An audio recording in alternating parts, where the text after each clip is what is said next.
We thank you for. We also thank you for the students from Harvard Business School. We pray that the meeting we have is going to be progressive and enlightening. This we pray in the Lord's name. Amen. Let us take our seats. Your Excellency, the President, Your Excellency, Ambassador Meg Whitman, Professor Bellio, students from Harvard Business School. Your Excellency, the expectation is just a very short program, but we'll have questions at the end, Q&A. So if you have any questions, kindly just prepare them. We'll pick them up at the end. But for now, allow me to invite Honorable Aden Mohammed to just give some remarks as we begin. Welcome, sir. Your Excellency, this is a typical size of an HBS class. And one of the most dreadful events in HBS is you show up in the morning like this, and the professor calls any student at random. And on that basis, in the spirit of HBS, is Mohammed here? No, I'm just joking. I was going to ask you about your experience in Kenya. Anyway, without taking much time, Your Excellency, I'd like to invite Professor Kim to make some remarks, and then we take it from there. Thank you. Mr. President, Ambassador Whitman, members of Harvard Business School, class of 2025, Aden Mohammed, and all of those who have contributed to this occasion. Mr. President, I graduated from Harvard Business School in 1980. I look much younger than I really am. And after 7 years in the President's office in Nigeria, and I want to assure you, you'd rather be in Kenya than Nigeria, and after 30 years in business, Mr. President, for some strange reason, I decided to go back to teaching. And my mission was to bring Harvard into Africa and to bring Africa into Harvard. I designed the first 2 courses on Africa, and now we have a course called Global Immersion, in which the students are trying to do 3 things. 1, we're trying to teach them leadership. Secondly, we're trying to teach them teamwork. 3, we are trying to teach them to understand leadership in the context of a different continent, a different culture, and a different area. Harvard Business School has selected 16 countries to which they should go. 4 are in Africa. The 4 selected for Africa are Kenya, Rwanda, Morocco, and Ghana. My wife is from Ghana. I met her at Harvard Law School, and she never fails to remind me that Nigeria was not selected. All the students here selected Nairobi, Kenya, as their first choice of the 16 countries that were selected.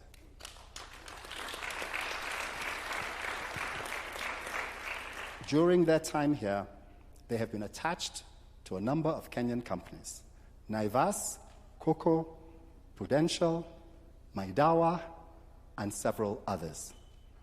And they have spent a few weeks trying to study the various problems of the companies, and this morning they presented their findings to the companies. I've already heard back from many of the companies that they did an outstanding job and that they would like Harvard to come back again next year.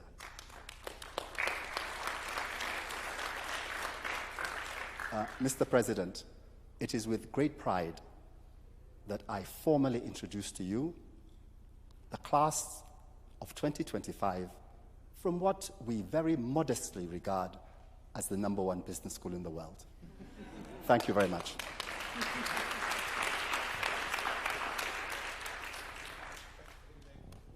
Okay. So my name is Meg Whitman. I'm the United States Ambassador to Kenya and the great class of 1979 at Harvard. When, interestingly, my class was 10% women. So pretty different than, I think your class is 50% women. Anyway, I have had a number of different jobs. I'm not a career foreign service officer. I am a business person. I was the CEO of eBay for 10 years, and then I ran for governor of California as a Republican. That might have been a problem. And then I ran HP, Hewlett-Packard Company, for 8 years. And was minding my own business when the President of the United States called me and said, "We'd like you to be an ambassador, and we want you to go to Kenya." And I said, "Kenya?" I was thinking France. But he said, "No, I want you to go to Kenya because Kenya is the tech capital of East Africa, would be the tech capital of all of the continent, and my tech background at HP and eBay he thought would be a perfect fit." So I had been to Kenya, but only a few times, and on business. And when you go to a place on business, you might as well be in Cleveland. Doesn't matter, because you just go from customer to customer to customer. So I have now been in Kenya for 2 years, and it has been a remarkable experience. First, my husband is here with me. He is a neurosurgeon, went to Harvard undergraduate and Harvard Medical School. And we've never lived outside the United States. So that's been a remarkable experience. I've never worked for the United States government. That's a whole nother experience. And it's been a remarkable chapter in our lives, because for us now this is about experiences. So I have been privileged to be here for the last 2 years. As you now know, Kenya is a remarkable country with lovely people, entrepreneurial people, hospitable people, people who work very hard, and so it's been a true privilege. And if I have to leave you with one thought, some of you may have seen my presentation called Why Africa, Why Kenya? Why should you invest in Africa, and why should Kenya be your destination? And the executive summary is supply chain diversification and 93% green energy. Every country now has to diversify their supply chain, because if we learned anything from the Russian invasion of Ukraine, it's not smart to have even a single source for your supply chain. And so now every company is like, where else can we go besides where we are? And it's a particular problem for the technology companies. Hewlett-Packard, where I was a CEO for 8 years, had 100% of our supply chain in China 3 years ago. That's a very dangerous proposition, because you never know what will happen. So supply chain diversification, and many companies have looked all over the world and have chosen Kenya as their destination. And if you are going to diversify your supply chain, you should go to some place with 93% renewable energy. So your manufacturing facility can be green and get you on your Scope 2 to Scope 3 emissions goals. So been a remarkable experience. It's been my privilege to work with Aden Mohammed, the president, who you will get to know, who is an extraordinary leader at an extraordinary time for Kenya and for Africa. So thank you. Thank you, Balozi. And in case you're taking notes for Swahili, Balozi is ambassador in Swahili, so you can take that down.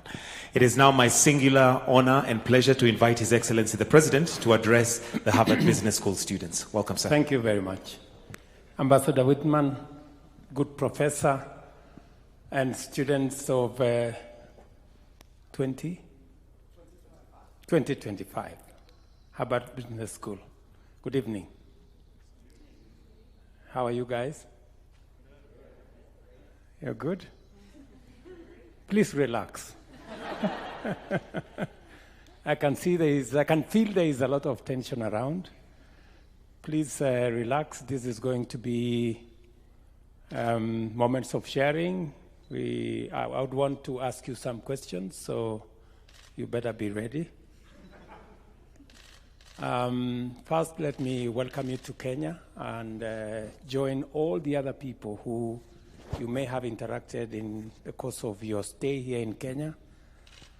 Feel at home, and if any one of you chooses not to go back to America, we will give you a Kenyan citizenship. And the reason is I am a scientist by training, not at the Harvard Business School, but at Nairobi University. And I slightly feel intimidated by this Harvard story, because here in Kenya, the best university we have, and we normally bully others. is Nairobi University. So we normally tell the other people, you come from Kenyatta University and Moi University and all the other universities. But then there is the University of Nairobi. I don't know what to say to Harvard Business School. But being a scientist, Kenya, if you read between the lines of science, the earliest remains of man have been traced to Kenya. So this is the home of human origin. And therefore, when you are in Kenya, you are at home. So I should have started by saying, welcome home. Secondly, you are in the continent of the future. I say the future because as a leader in this continent, there is every reason, those of you who are in business school, there is every reason for you to think about the future. And the future is here. The future is here for 3.5 reasons. This is the continent with the highest renewable energy capacity and potential. As you've heard, Kenya is 93% green on our grid. We intend to make it 100% in the next 7 years. Kenya will all be green energy. And the future is green. I know there are people who still need some persuasion about where the future is. I don't expect that from anybody from Harvard Business School. I know all of you are persuaded that the future is green. And therefore, if we have 60% of the world's renewable energy assets, that's the future. Secondly, this is the continent that has the youngest population. Our median age is 20, 19 and a half actually. And 50% of the world's workforce by 2050 will be, 40% will be coming from this continent. 40% of the world's workforce will come from this continent by 2050. And by 2050, a quarter of the world's population will live in this continent. This will be the largest market then. On top of that, mineral resources, natural resources, this is the place. And therefore, as you think about the future, think about this continent. And as leaders in this continent, we are working at it to make sure that we consolidate the African market into a single market. You must have heard about Africa Continental Free Trade Area. 55 countries, 54 are already signed in. And we are determined to make sure that this continent becomes that continent of the future. And if you are thinking about food security, global food security, 65% of the world's arable, uncultivated land is in Africa. That's where the food security of the future is going to be. So I just want to persuade you that as you walk in the soils of, step in the soils of this continent, just think about the future. And you made the right decision to come this way. Good professor, thank you very much for making it possible for these great people to visit our continent. And just to assure you that we are weaving a new narrative, a narrative that speaks to the reality of what this continent is about. For a very long time, the narrative around this continent was about war and conflict and disease and poverty and hunger. I want to tell you, this continent is about opportunity. It's about investment. This is the future. Professor here from Nigeria will tell you about a Nigerian proverb that says, until the lion learned to write, all stories glorified the hunter. We're beginning to write our own story. We've begun to write our own story.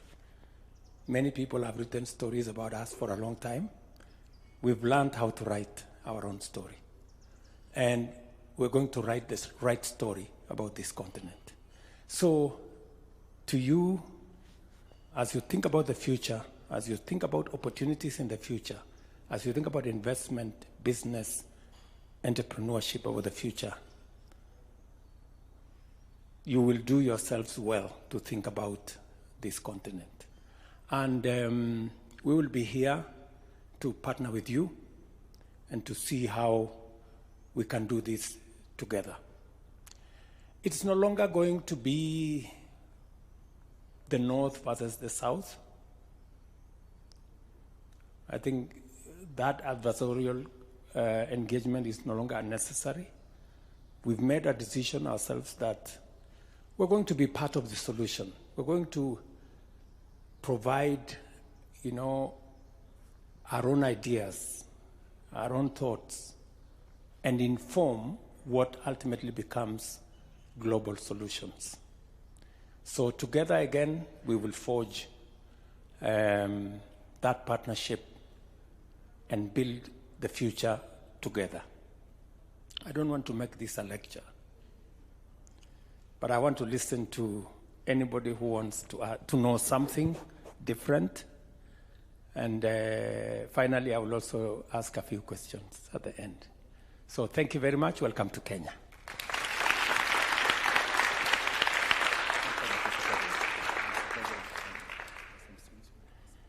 Please, by all means.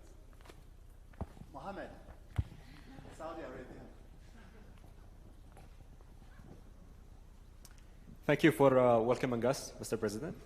I'm really interested in the energy space and the fact that there's a high percentage of clean energy in Kenya. And I'm curious to know what kind of role is the country taking in navigating between the energy transition towards the 100% and also the energy access to households and to the population. Thank you very much. The energy transition conversation is a conversation that informed most of the debate that we had in COP28 in Dubai. It was a very pointed conversation. And there is a realization by everybody, including the reluctant ones, that the future is green. What we need to agree is how we get there. And the journey to the future already began. There are midway interventions, whether we talk about gas, is going to be a very big component of transition energy. The rest of us, like Kenya, are way ahead in the transition to green energy. We're already moving in that direction. And our push is that we already have huge potential of renewable energy. And sometimes the conversation is between the fossil fuel resources we have, like the one we have in Kenya, for example. We have oil in Kenya. And the decision that I have to make is, do I invest in fossil fuel or do I invest in green energy? And we have made a conscious decision that we're going to invest in renewable energy. And to speak directly to your point, we believe it is possible and progressively it is becoming viable to invest in renewable energy. The cost of solar panels is coming down exponentially. The whole investment around that space, though at the moment still looks high, but I believe that shortly it's going to be the cheapest energy source available. So our push is investment and technology to unlock the potential of renewable energy in our continent. It will not only give us renewable energy, it will supply energy to the 600 million Africans who do not have energy. It will also give us the opportunity for 900 million Africans who don't have clean cooking. And it will also assist other economies to decarbonize their growth. So green growth is the future, not just for Africa, but for everybody else. So if we are going to decarbonize our industrialization or our growth, we need to unlock the huge potential of renewable energy, and that is in our continent.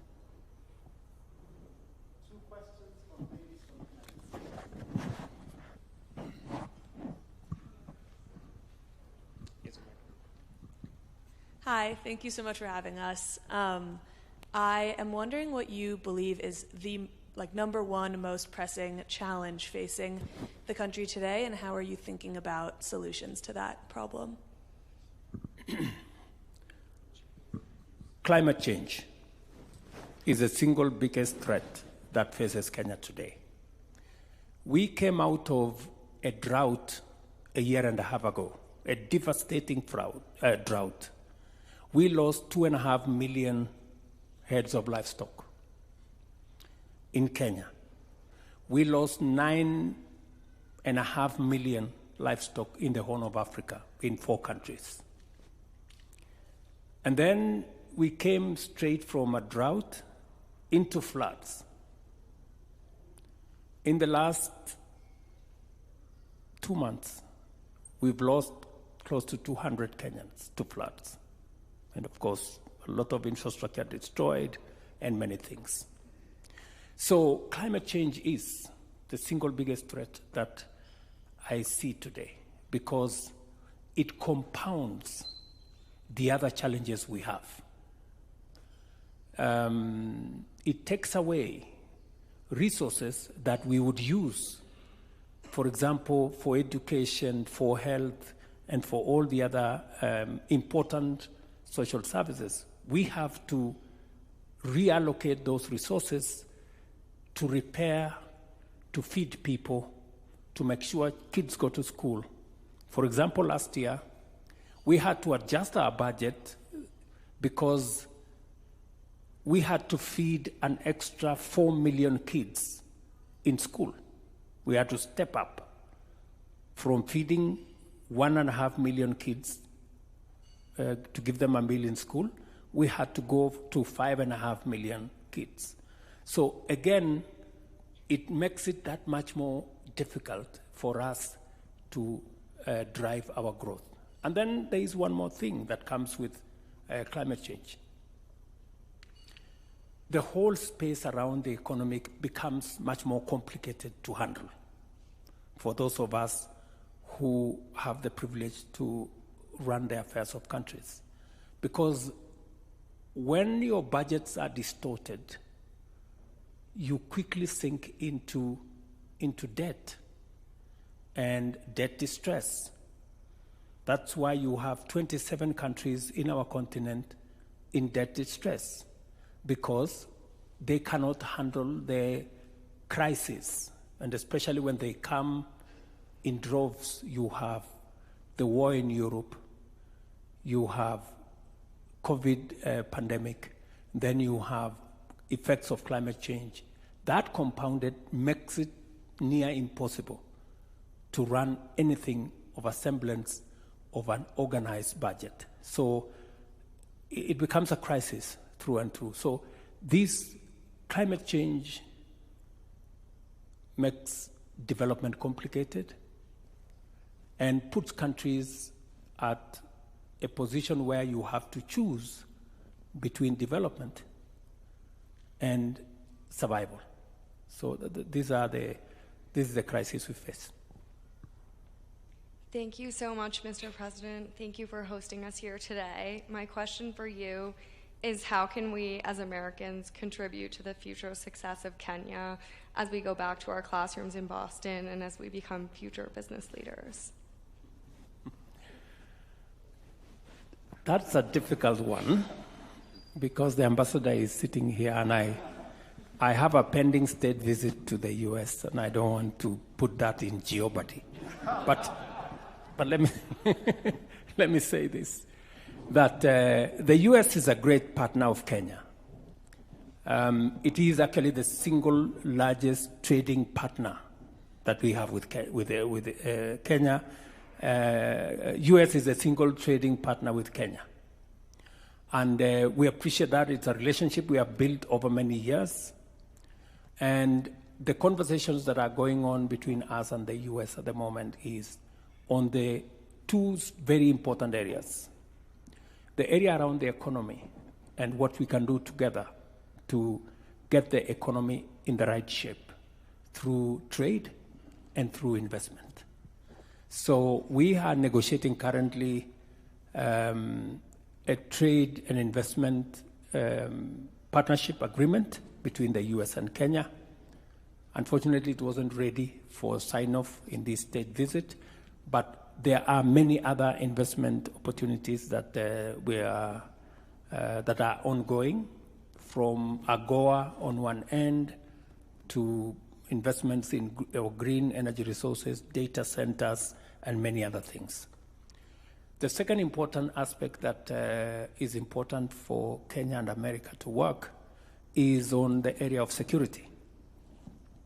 You realize that Kenya is an anchor state in this region. We have Somalia on one end with serious problems. We have issues in Ethiopia. We have a big problem. In fact, I will be having a meeting tomorrow with Meg and other people to discuss South Sudan and what we need to do with them. We have another occasion on Friday where we are doing something about the main Sudan.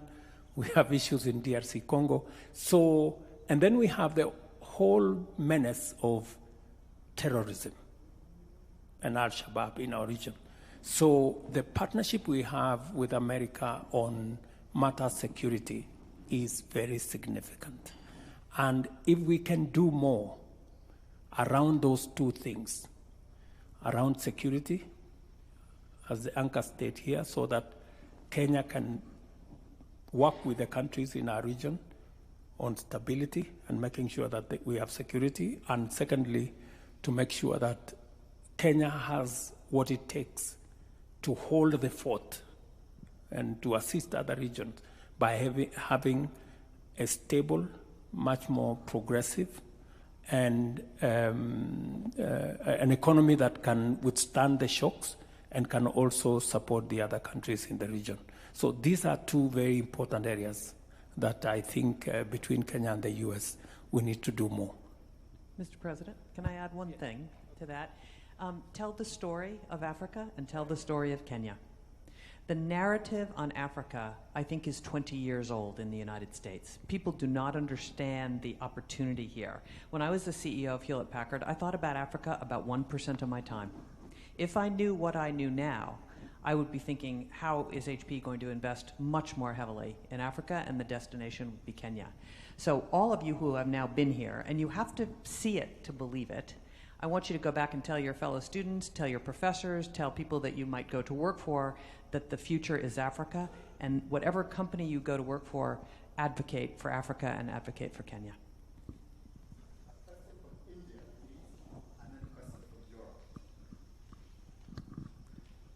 Hello, Mr. President. Thank you for your time. I'm I know prior to this you were leading the agriculture department, and my question is, where do you see the next 5 to 10 year growth of Kenya coming from? Is it still agriculture, tourism, or in particular, I want to hear about technology and investment in manufacturing and how even AI could play a role in that growth story? I think the future is in technology. And technology in the sense of the whole data center space, the whole AI space. I'll give you an example. I went to 400 kilometers from here, rural Kenya, and I went to this college. We were doing a facility in that college, and I went to see how the progress. And then, of course, I went to this class, and it was an ICT class, and there was this young man called Brian.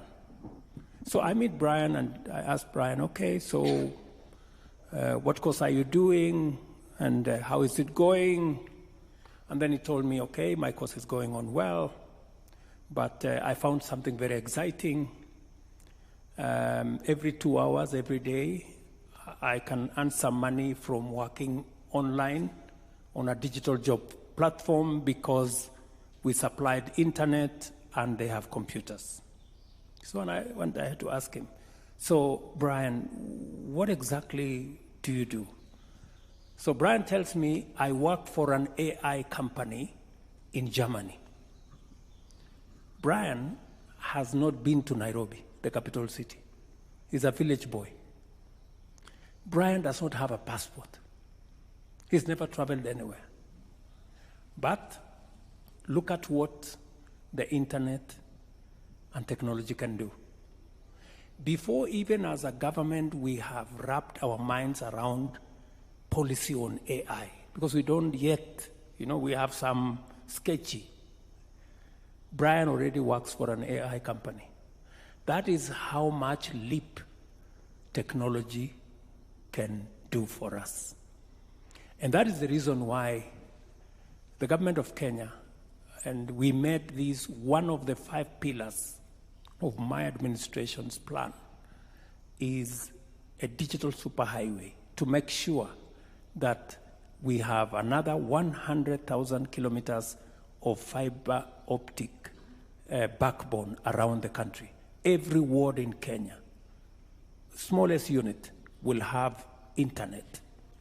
And it's a very big space for us. We believe that is where the future jobs are. That is where future commerce is going to be transacted. And that is where this is going to happen. The next action is on that space, on the technology space. I think that's where the future is. And we will use technology to make sure that we drive efficiency, we drive all the other things we need in all the other sectors. Let me put it, finally, even for agriculture. This year, we registered 6 million farmers, and we supplied fertilizer, crop-specific, soil-specific, using technology on e-voucher to every farmer. We got rid of all the inefficiencies. We got rid of all the pilferage. It was efficient, it was targeted, and it gave us the best results ever. Because of that, we increased our food production by 40% in one season. That is how technology, that's why I say technology is going to play front and center going into the future. It will help us drive all the other sectors, whether it is our tax space, technology is going to be very important. Whether it's going to be in agriculture, technology is going to be very important. That's what I think the future is.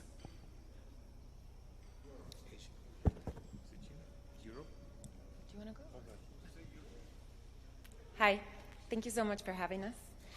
So we've heard this week from the Kenyan people, and we certainly experienced ourselves that Kenya is the heart of East Africa. So I'm curious in what you think is the role of Kenya in the journey towards Pan-African integration.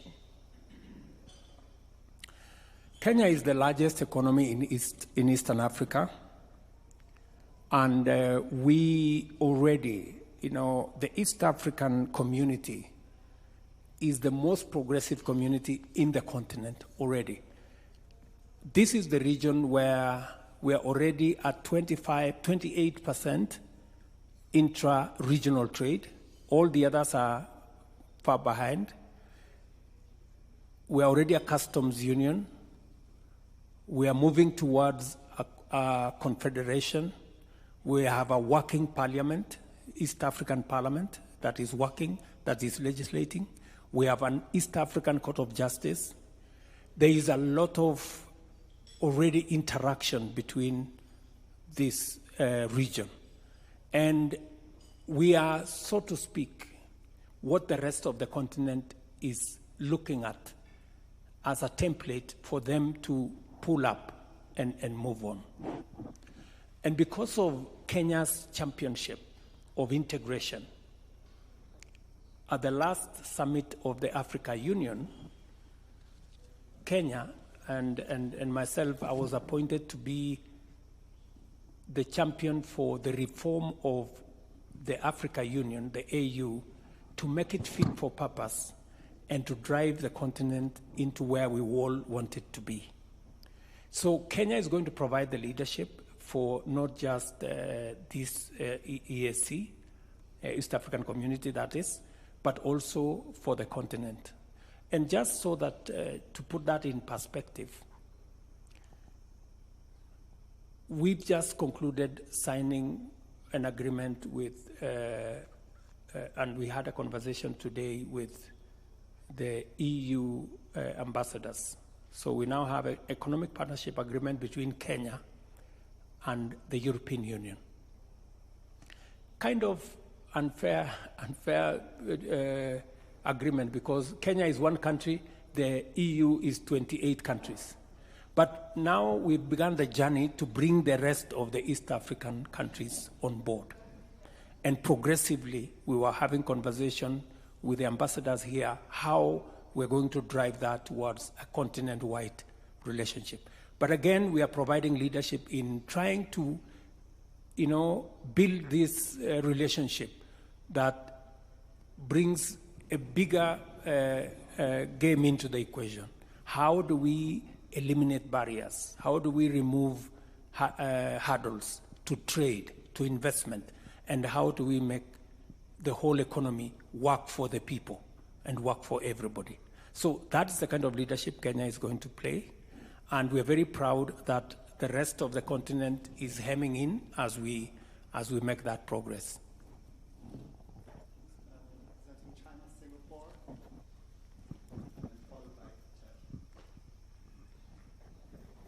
Thank you, Mr. President. As we all know, the Kenyan people are very entrepreneurial, and Kenya has attracted many foreign entrepreneurs, including from China and Singapore. Based on our interaction with the local startups, for example, Care 360, which is in the aftercare market, we've noticed sometimes there is a lack of regulation because they're growing so fast and the regulation has not caught up. So in this case, I'm wondering, from your perspective, what are some of the ways that the government is thinking about to address certain regulatory gaps? And how does the government plan to support entrepreneurs both locally and also from foreign countries? Thank you. It's true that sometimes, just in the case, like for example, in the case of Brian, I told you, sometimes events run ahead of government. And sometimes we have to play catch up in some areas. I'll give you, for example, an example of carbon markets. We're now working on regulations, and we've just concluded some of the, in fact, it is a subject of the last meeting I just had here, on the conclusion of the carbon market regulations. But Kenya already is country number 1 in Africa in trade in carbon markets. So we have our traders ahead of us because we are moving the economy, the global economy is changing. It is not business as usual. It is not the traditional way we've always known how to do things. I'll give you one more example.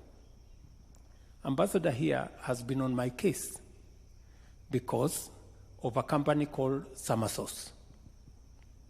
And the problem we have is that our employment law is behind the digital space. You know, the digital space now makes it possible for somebody to work from any place. You don't have to put on a tie, you don't have to comb your hair, you don't have to look this. You can work from home so long as you have access to internet. But our employment talks about permanent and pensionable, that you must show up in some place.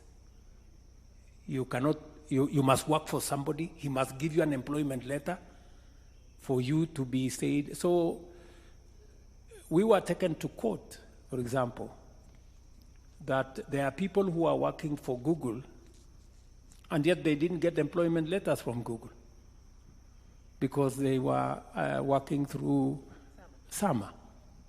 You know, so we have to update. So we have to go back to Parliament to update the law so that it catches up with the digital jobs. So I cannot tell you that we have a straight answer, but we have to keep, pace with an evolving, economic environment and an operating environment. So we just have to make government agile, and we have to make regulations, and Parliament also has to work ahead of time and make itself agile so that we can always accommodate areas that maybe are not provided for in regulation, as you say, or in pieces of legislation.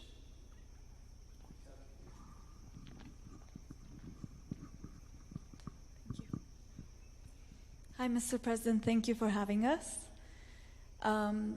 We understand that you've curbed public spending and increased taxes to pay off existing debt.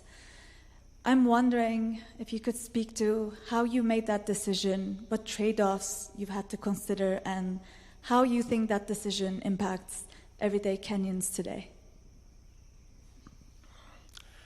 I think you have been talking to the opposition.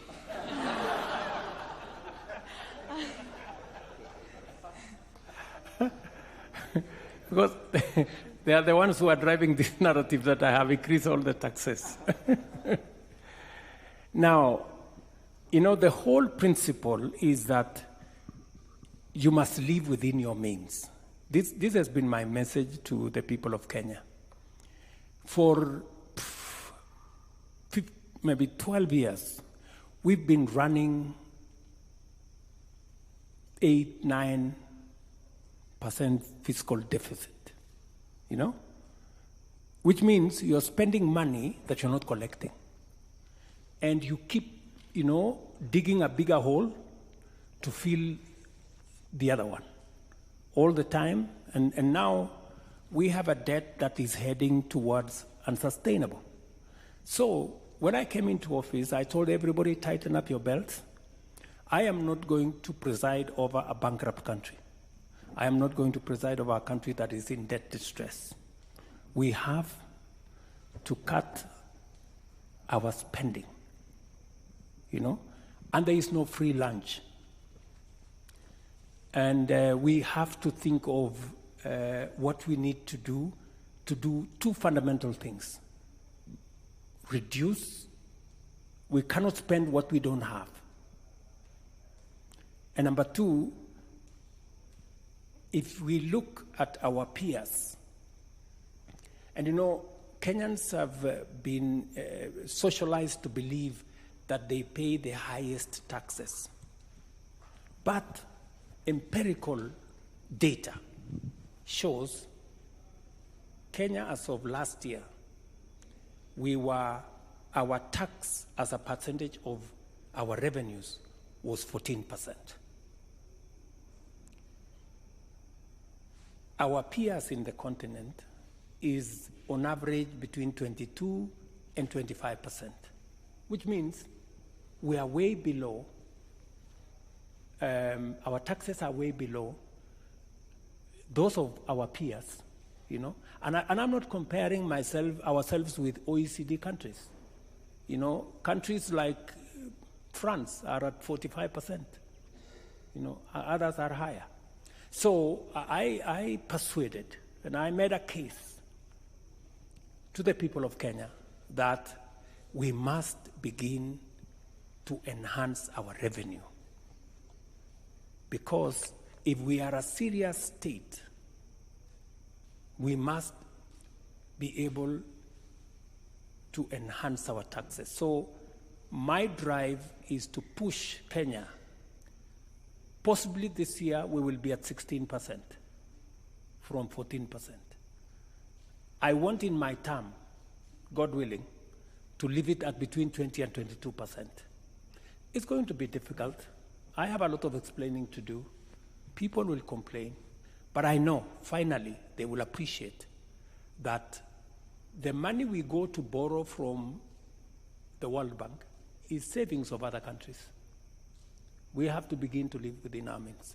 And then secondly, is to reduce largesse. You know,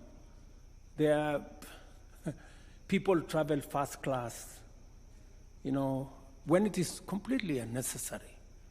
People do, you know, things that, and so when I called, by the way, I sat here with heads of ministries, departments, agencies, and I told them, look, from our data, we can do with 30% less of our recurrent expenditure. And you know what? Everybody has gone and cut their recurrent expenditure by 30%, and nobody is complaining.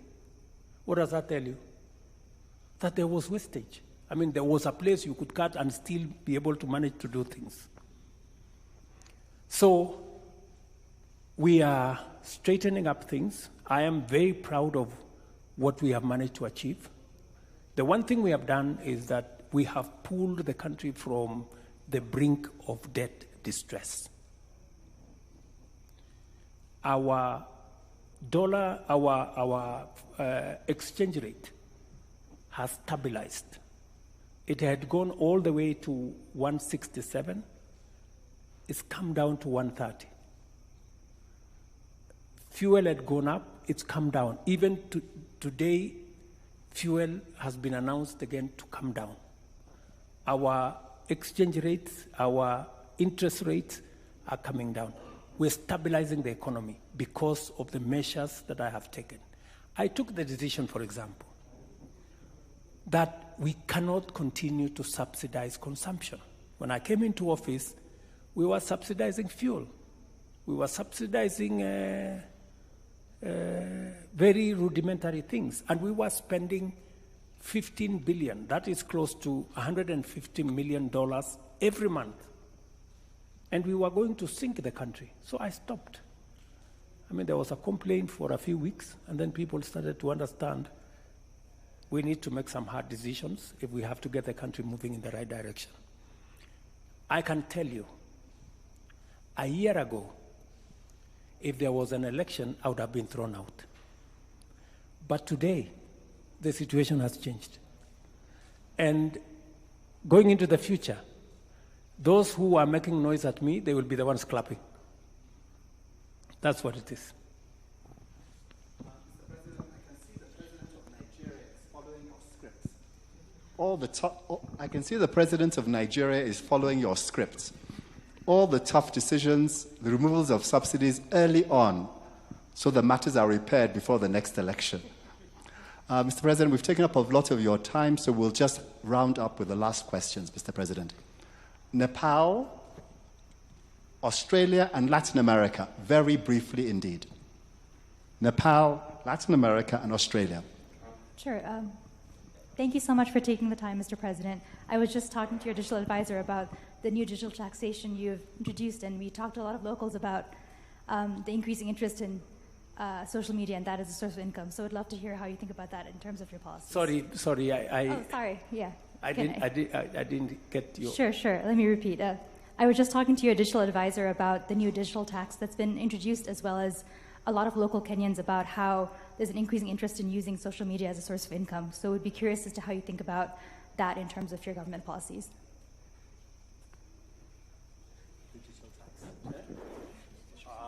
Okay. The whole digital tax regime and that kind of thing. We have been working with Google, Twitter, Meta, that whole space, because Kenyans are a very tech-savvy society. Social media is bigger than anything you can think about. It's very big, and people, do business, they transact many things, they do politics, and the rest of it in the social media. So what we have tried to do is to take advantage of the society and see how we can monetize it. In fact, we have taken most of government advertising. I did give instructions that we take government advertising to the social media to support some of the social media players. The taxation that is going on in that space is because of the level of activity. But we're not just doing taxation, because we are providing, for example, a lot of infrastructure that support the social media users, whether it is ICT hubs, whether it is hotspots in 25,000 markets in Kenya for free, whether it is digital learning, digital training. There is a lot of government programs that support the social media space. And therefore, because many of our users are in that space, and for your information, we are moving all government services online. So that way, transactions, the whole, economic activity, social activity, whatever it is, will be in that space. And we need to take advantage of the presence of people in that space and see how to monetize for those who are doing business, monetize for those who are in the creative industry or creative space, and see how all that falls into place. Of course, and whenever there is activity, the taxman doesn't stay at home.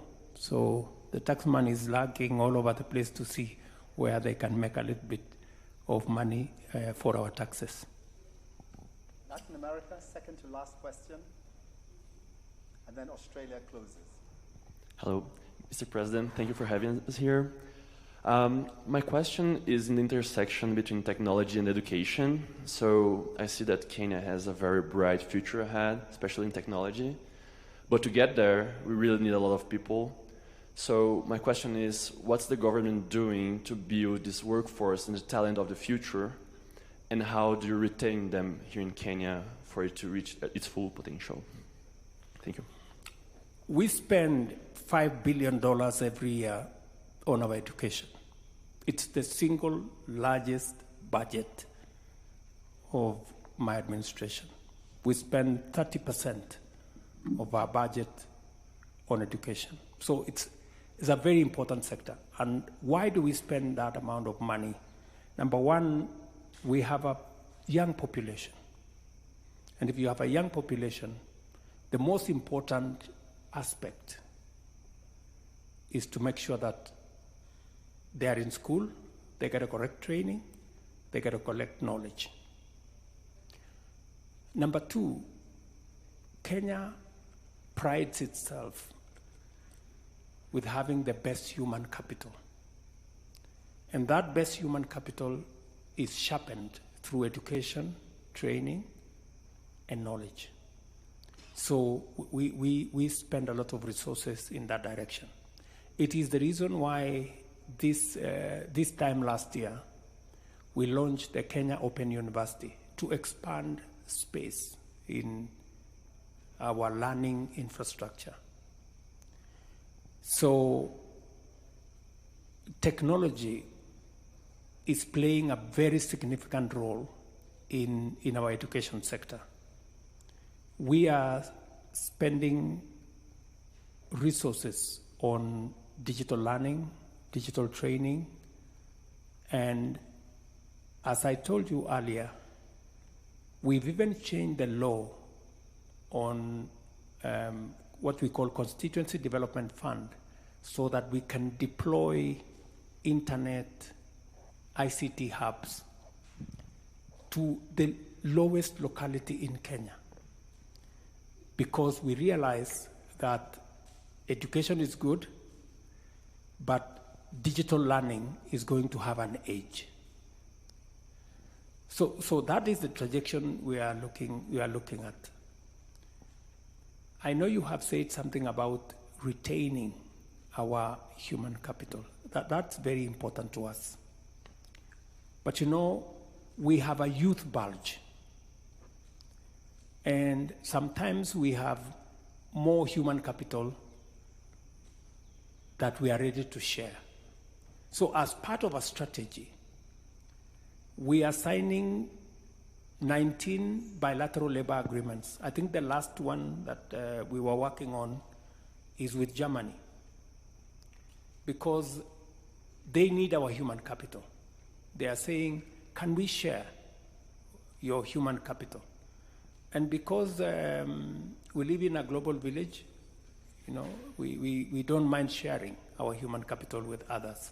So long as it is properly structured, because I think as opposed to migration that is sometimes giving us a challenge in other areas, structured migration is a win-win for those countries that require human capital, labor, and those countries that have labor in excess.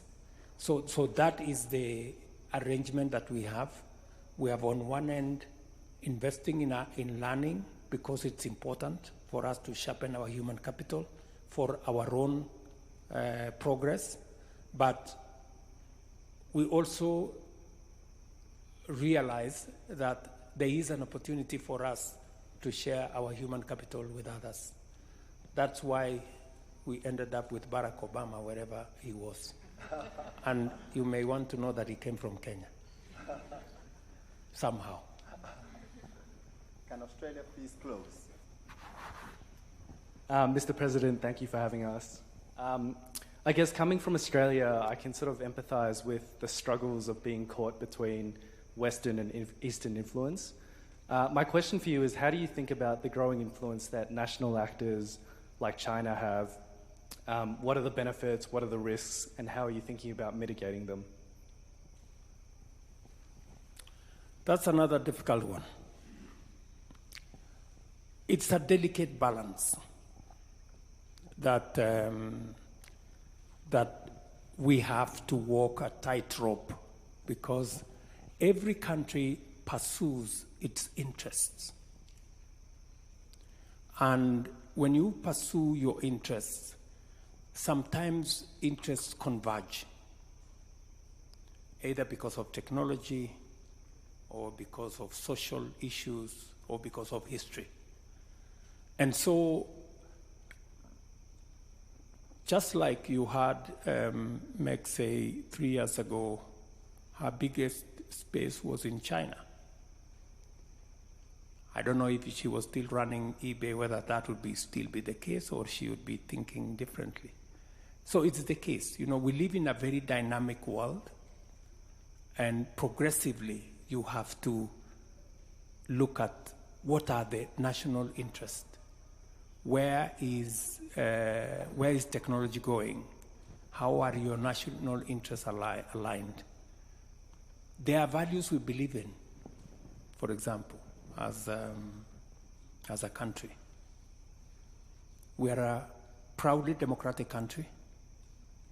We believe in the rule of law. We believe in government that has checks and balances. These are values that we share with many countries, and we pursue. We also have economic interests. we have social interests, we have cultural ties.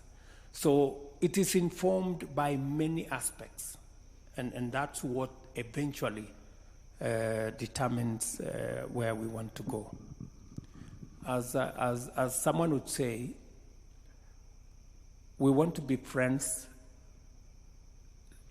to all and an enemy to none. It's a very difficult thing to do, especially in a polarized world where we are today. But consistently we try to keep the friends that share common interests and common values with. And I must say, a country like China, we have a robust relationship. There are things we've worked together. We have shared, for example, infrastructure issues with many other countries. As I told you, America is our #1 trading partner.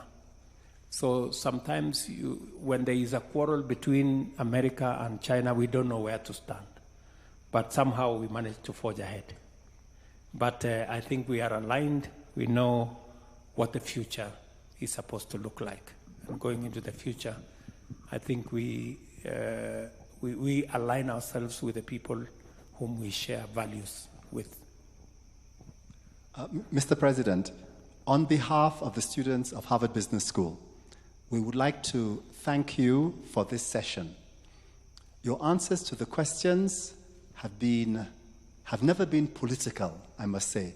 You were very direct, you explained at great length, and I would like all of my students to follow your example as they answer the questions that I set for them in their second-year classes.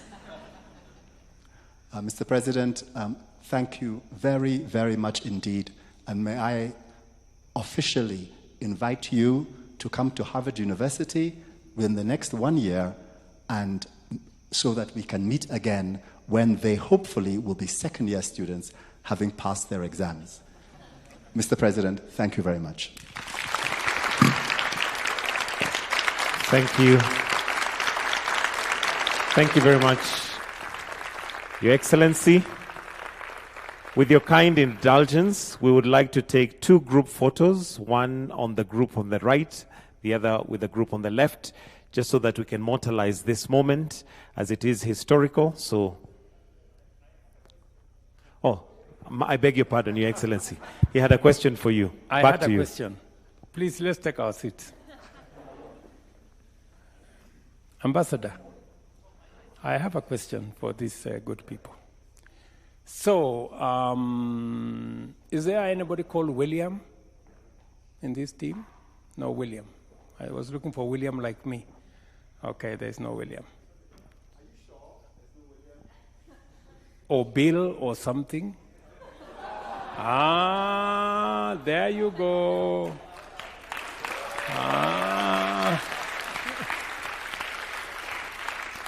You are in so much trouble, my friend. Anyway, let me ask you this. What is your impression, from what you knew about Africa or Kenya for that matter, and after a few days in Kenya, what is your impression? Has it changed anything is it different, or this is what you expected? I think before coming here, I've heard a lot of great things about this country and city from my friends who've been here before. I think this speaks volume on the culture, the people, as well as the nature. I mentioned this a lot to the partners of our FGI project. I think this city reminds me of my home. I'm from Indonesia, by the way. I grew up in Medan, Jakarta, and the people here really reminds me of that. There's so much, social norms, values that the people here in the country really value, and it speaks a lot of similarity to my home country. And I thought I, have an amazing time here and really appreciate kind of your presence and you welcoming us here. Thank you, William. Okay. I have a daughter called Stephanie. Is there Stephanie in this meeting? Is there somebody by the name Stephanie?